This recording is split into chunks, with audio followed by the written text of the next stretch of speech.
Salve rapaziada, se você curte um canal de games, eu quero te dar uma dica. Acesse o canal Chazer Gamer, que é um dos melhores do gênero. Tem gameplays, dicas, detonados, enfim, tudo relacionado ao mundo dos games. São vídeos diários, te deixando sempre atualizado sobre tudo que rola nesse universo. Então vamos nessa.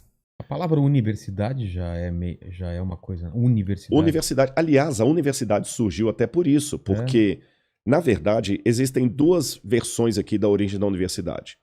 Alguns pensam que a universidade começou com a Igreja Católica, quando ela funda as universitas, principalmente a Universitas de Bolonha, de Paris, de Roma. Mas naquela época, a universitas era um lugar onde, ainda no predomínio da Idade Média, você só podia estudar se tivesse a bênção da igreja, tá certo? Então até os professores, para dar aula ali, ele tinha que ser alguém fiel aos dogmas da igreja.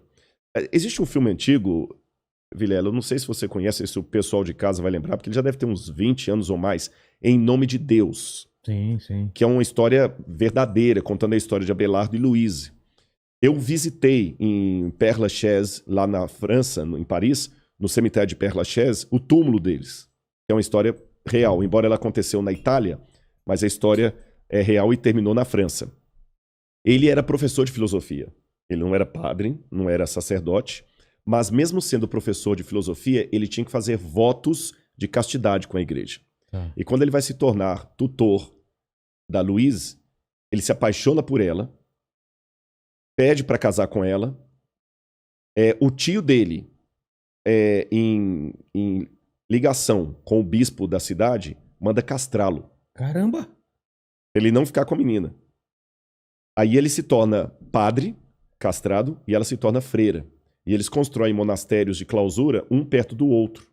E ficavam trocando cartas de amor a vida toda. Nossa, até morrer. Que desespero. Você nunca mais se vê. É bonito, é triste, mas é bonita. Bonito, né? E você lê as cartas deles ali, ele pra ela pra ele, né? Falando assim, que sentimento é esse? Bom, mas essa história ilustra o que eu quero dizer.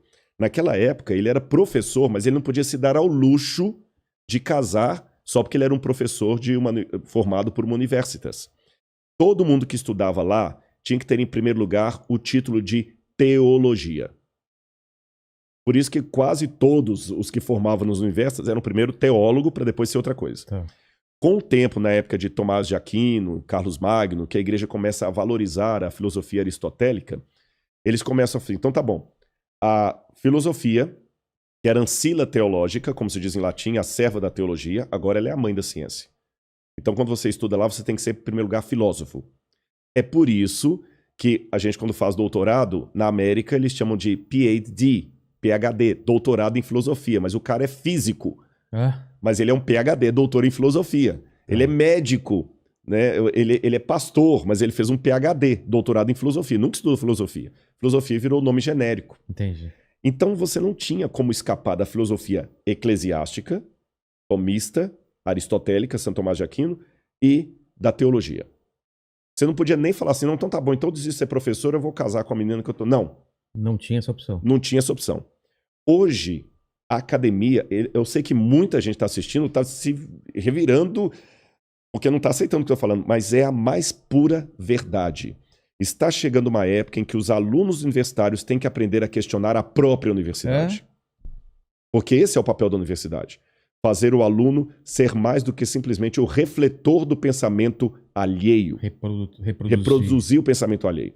E hoje nós estamos produzindo acadêmicos em série. Você vê as pesquisas, as teses, os artigos científicos, é material em série.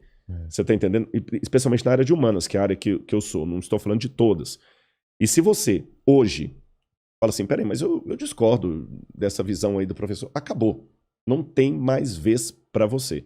Se você não compra as pautas sociais com o discurso que é dito hoje dentro, você está execrado pelos professores, pelo diretório estudantil, você está entendendo? E quem vai fazer mestrado e doutorado sofre muito. Então nós estamos, de certa forma, sem nenhum anacronismo, eu diria, revivendo a época medieval, só que na época das luzes. Exatamente.